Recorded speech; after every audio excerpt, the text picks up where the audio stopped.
You've worked your butt off and you can finally buy your first car. So obviously it's time to spoil yourself and get your dream car, right? Oh, hell no. Oh, hell no. Welcome to Keep It Soft Reviews, and this is a new series where I'll be reviewing budget cars for first-time buyers, or helping you see what's available in the budget section, especially if you're going to be buying a car for the first time. Well, in this specific video, we're going to be talking a bit about first car buying advice. This does not constitute as financial advice. I'm just going to be talking to you about my experience. I'm coming to you live from a 2016 Hyundai. Is it Hyundai or is it Hyundai? Let me know in the comment section. Is it Hyundai or Hyundai? Anyway, I'm in a Hyundai i10 1.1 GLS. I'm being sheltered from the storm that's going on outside. I decided to just record this part because I was going to be outside. I'm going to show you the outside of the car as well, but I'm just going to start this video here.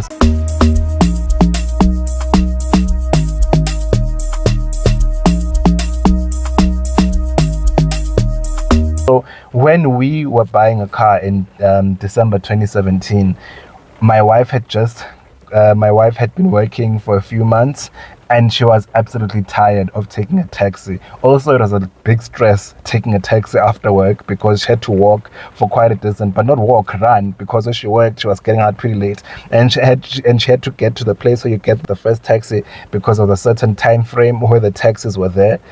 So she had to run, and it was just a lot of stress having to use taxis. I'm sure the people who are watching this that can relate. Oh my God. Somebody come look at this. Somebody come look at this. It was really, really necessary to buy a car, and by God's grace, we're able to afford. We put our budgets together and looked at what we can afford as a household. At that time, we could only afford 4.5 max. Now, this was just literally only we're calculating 4.5 for the car and for insurance. We weren't thinking about petrol. We weren't thinking about anything else. My wife saw this advert. I don't know whether it was on Facebook or Instagram, but it was on social media. She saw an advert that said you can get a Renault Kwid for 2,000 a month, 1,999 a month. And she's like, yes, good shot. I'm going for this. I want a Kwid. This is 2017 we're talking about, like over 6 years ago. A Kwid had a screen. So that's what was making her want the Kwid. It was that screen. Didn't care about anything else about the car. She didn't really care about the looks because it was just her first car and she wanted the screen. At the time, the first Kwids that came out didn't have ABS. They were cheap, yes, but they didn't have ABS. ABS, this is the definition of ABS. Here it is on the screen. We sent the preliminary documents to those people. They didn't do the application. They just did a quick check. And when it came back, it wasn't that 1,999 Rand anymore. It was now north of 4,000 Rand. The offer they were coming back with didn't even include insurance, which is so wild. So don't always fall for the marketing. That's tip number one. Don't fall for the marketing. So I was thinking maybe we could get a Renault Clio, because a Renault Clio was what was hot at the time. Used one. Personally, I don't advocate for used cars. Demos, yes. But I was like, hey, that car is sexy. It's nice. Maybe we can get that car. When I was going to look for cars, they're like, is this your first car? I'm like, yeah. Are you going to be driving? No, it's my partner's car. So like, hey, maybe you should look for another car. This is tip number 2. Don't buy the fanciest or flashiest car. Because most likely you're just learning how to drive. You just got into the job market. Maybe you weren't driving at home and things like that. So it's your very first car. You are still going to bump that car. You are still going to scratch that car. And you need a car that's easy to fix and also cheap to fix. Because remember, you're on a budget. We went online and we're starting to look for cars. So I was like, hey, maybe let me try a Volkswagen Polo Vivo. Because my mom was looking for a car 3 years prior to that, and I had found a VW Polo Vivo for 98,000 Rand. It was a year old and it had only 15,000 kilometers, which was pretty cool. Imagine in about 2014 you could pay 98,000 Rand for a Polo Vivo. What's the current price for a Polo Vivo right now? When I went to look, Polo Vivos were way out of our bracket. We were looking for cars that were 150,000 at the most. I saw the Hyundai i10. So I'm like, okay, let's check the i10 out. Electric windows all around, electric mirror adjustment. You get central locking, plastic here, plastic here, plastic here, but it's an entry-level car. Nobody cares about that. An air vent over here for the driver. You get an air vent here for the driver, air vent for the passenger, and air vent over there. Scratchy material, but I mean 120,000 rand. You get a radio. This was a very top quality radio at the time because it had Bluetooth, and you didn't need to add a dongle to be able to play your music. One over there, one over there. You get one over here and then one over there. So 4 speaker, no name brand Hyundai audio in the i10.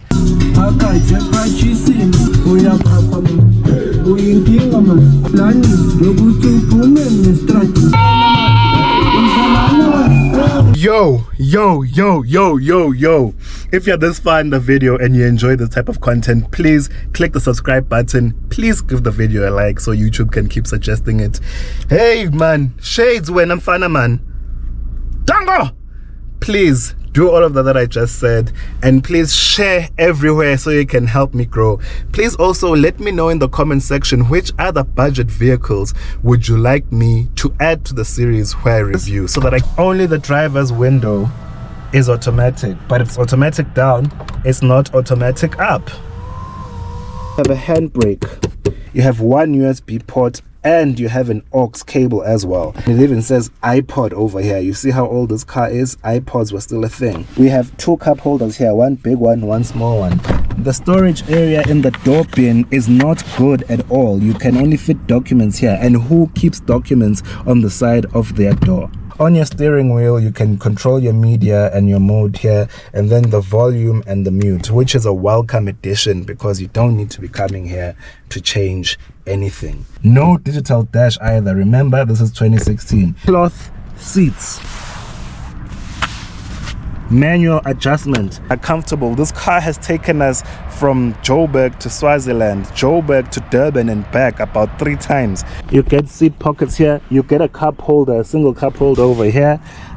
You do not get any door bin storage here. Electronic windows, locking, door, scratchy. Cloth continues. You have adjustable headrests. The windows at the back, they go all the way down. This is in my driving position. I'm a 1.79 meter tall broer, and this is the leg room that you get at the back, which is pretty decent. It's actually pretty decent. Also, the way that you're sitting here, you can see that my legs are still supported. They're not going too high. On some cars, you end up sitting like this. So this is actually a pretty comfortable car. It's comfortable, yes, but it's tiring because it's cramped. 3 seat belts at the back. On the sides, you get the one that goes across, but then the middle one is one of these plain style seat belts. This is the key. This looks like a spare key, doesn't it? But this is actually the main key. Both the keys the car came with look like this. No immobilizer, but you do get central locking. So when I lock here, you hear that all the doors lock and all the doors unlock. So another thing that was very important was fuel efficiency. We needed a car that could give us range, could give us kilometers with 500 rand. And you know, with this car, with Babes, we used to put 300 rand and we'd get a half tank. A full tank in Babes, when petrol was still relatively affordable, would be just above 600 rand. And now a full tank for Babes was going to around about 800 rand. I haven't been driving the car in a while, so not right now. Probably like, when was the last time I even put fuel in this car? Honestly, I know looks are very important, but I really think what's important is finding a car you can afford to put fuel in, a car you can afford to fix if there's something wrong, a car you can afford to service if it does not come with a service plan. I think the red is pretty stunning. Halogen headlamps and your indicator. These headlamps are very clear, but halogen is not as clear as LED. It was 2016, 120,000, don't expect an LED. You then get fog lights at the bottom, which are pretty handy at night. Then you get the Hyundai logo, a silver strip that's plastic, a big windscreen. Visibility out of this car is actually pretty good. Get an indicator strip. I don't know what this logo is, but it looks cool.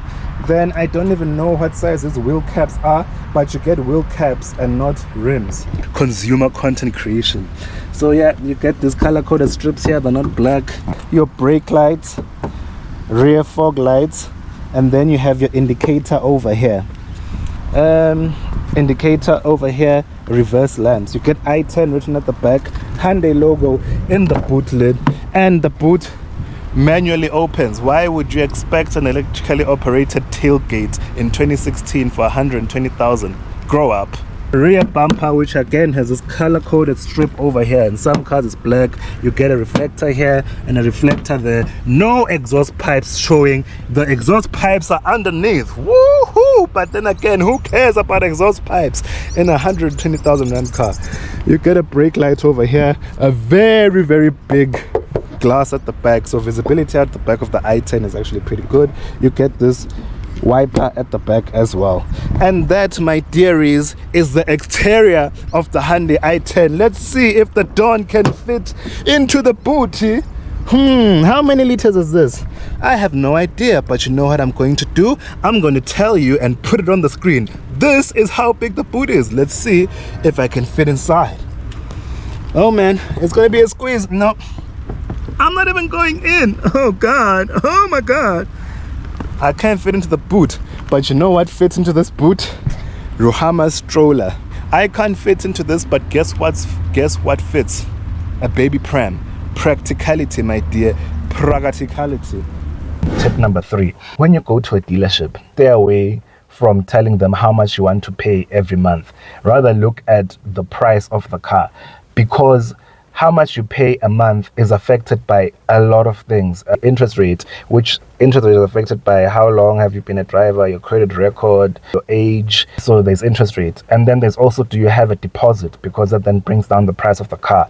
Then in addition to that, dealerships then add things on to your quotation. If you're budgeting 150,000, rather say, okay, I'm looking to spend 120,000.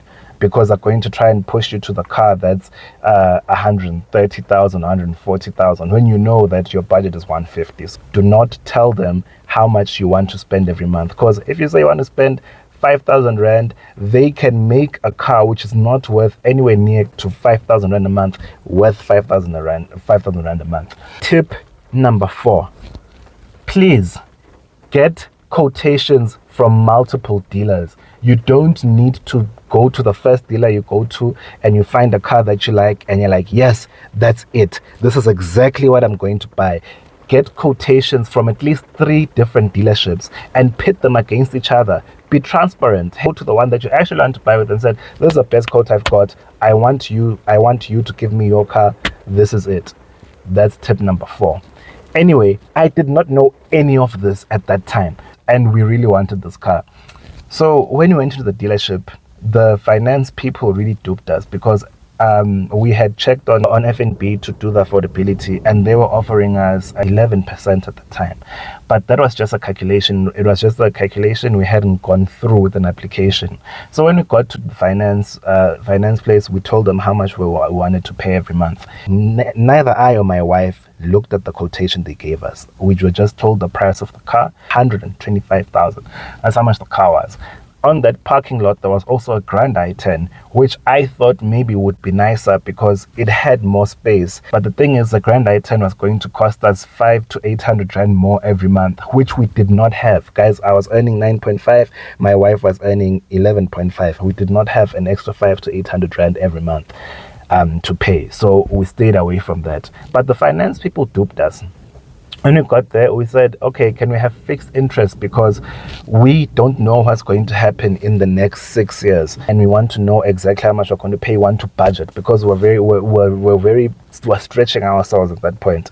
Fixed interest is usually higher than the normal interest that you get. That interest rate changes with the prime interest rate. So they offered us 17%. At that time, we weren't clued up. We were just like, okay, so how much are we paying? And that was the biggest mistake that we made, because we really could have gotten way less even if it was fixed. So that's the I think it's tip number 5. Always negotiate the interest. You're buying a car for the first time, so you might not have a credit record. if you're watching this and you're in school or you're working but you haven't bought a car or anything yet, what we did to be able to get a car as soon as we started working, we opened clothing accounts when we were still students. But you have to be very disciplined with that, because the only reason we're doing that is because we wanted to show that we can pay back our debts. It doesn't matter how small the debts were, we're showing that we can pay our debts back. So by the time that we need credit in our working life, we already have a good credit record. So I'm not saying go and open store accounts or whatever as a student. I'm just saying what we did to then get have a credit record already. Also, guys, credit is not free money. Credit is not free money. A credit card is not free money. Getting a car is not a free car. You have to pay it back. It's not free. Anyway, the initial offer that we got, the car was still a bit expensive. So then they put in a balloon into the car. The balloon is 30,000 rand. I was like, 30,000 is a lot of money, but I mean, in 6 years, babe, definitely will have 30,000. I was just saying that in faith. I did not have a definite sure that I'd have the 30,000. So what a balloon payment is, they minus a certain amount, a percentage of the value of what the finance is going to be, or what the money that you're borrowing is going to be. So if a car is 160,000 rand and they minus 30,000, for example, that 30,000 gets taken out, and then the bank finances 130,000 rand. Then at the end of the payment term, you then pay the balloon, the 30,000 rand, but you're not going to be paying 30,000. The balloon also attracts interest. So at the end of your payment period, you'll then pay that balloon plus interest on the balloon. I'm talking about a person who's buying their first car here. If you have to add a balloon into the car, it means that the car is out of your price range. We took a risk and it could have gone anyway. By God's grace, we're able to pay the 30,000 easily. As a first-time buyer, I would advise you against taking a balloon payment. Try to find a car that's cheaper. If you're enjoying this content and enjoying my previous content, please like this video. Also, please subscribe and support me and help me grow. I saw in my analytics that over 90% of people are watching my videos and they're not subscribed. So please subscribe. It's free. You are supporting me by watching, and you're supporting me by pressing subscribe, free of charge. Hit the notification bell, that's also free, and it will help you get notifications every time I post. I'm the Don, and this was a Keep It Soft review. Dango!